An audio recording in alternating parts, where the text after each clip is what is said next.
Pour l'opération Kylian Mbappé, le Qatar a tout prévu. Bien que l'investissement du PSG dans Kylian Mbappé soit assez conséquent, avec un salaire annuel d'environ 50 millions d'euros et une prime à la signature de 150 millions d'euros, le Qatar peut se permettre une telle entreprise d'un point de vue financier, puisque ce montant est dans Kylian Mbappé, sur un contrat pluriannuel.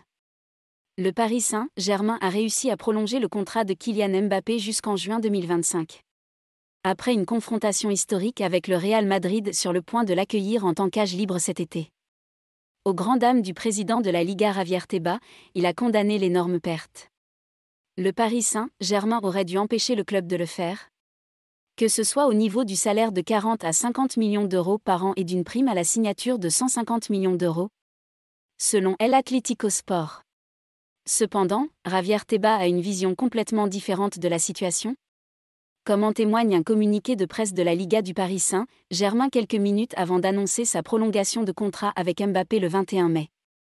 Un club comme le Paris Saint-Germain, qui a perdu plus de 220 millions d'euros la saison dernière, a perdu 700 millions d'euros ces dernières saisons, même déclarer des revenus de sponsoring est très discutable.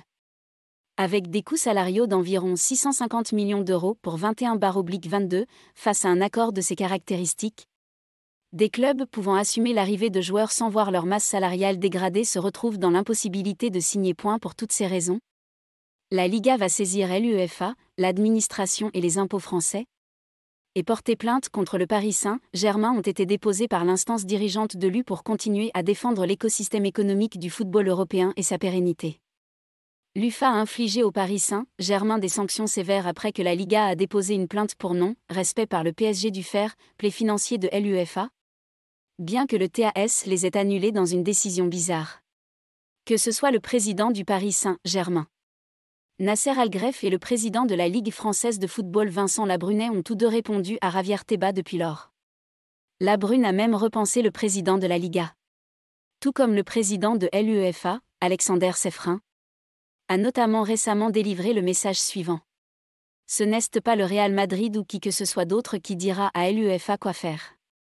D'un certain point de vue, ils sont furieux, et pour autant que je sache, leur offre est similaire à celle du Paris Saint-Germain. D'énormes pertes ces dernières années. Mais, après avoir bouclé la prolongation de contrat XXL de Kylian Mbappé, comment les bénéfices financiers du PSG peuvent-ils rester sur les clous du fair play financier, plutôt que d'entrer à la croisée des chemins de l'UEFA? Selon The Athletic, le Paris Saint-Germain pourra éliminer 150 millions d'euros de ses 350 millions d'euros de pertes sur 2 ans et répartir équitablement le montant en 2020 et 2021, tout en appliquant les prélèvements habituels. De plus, The Athletic tient à affirmer que le PSG ne dérogera pas aux règles et devrait effectivement respecter les limites de dépenses fixées par l'UEFA au cours des 2 dernières saisons. Quant au mercato estival 2021, avec des Lionel Messi et Sergio Ramos à l'image, la masse salariale du Paris Saint-Germain s'est envolée. Et il faut noter sur cet exercice une nouvelle perte de 100 000 euros.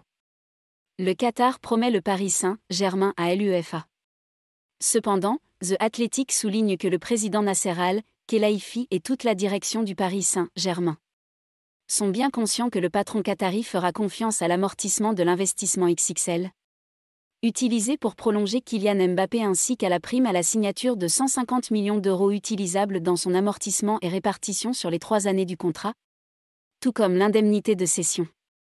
De quoi empêcher le Paris Saint-Germain d'être du mauvais côté du fair play financier jusqu'en 2025.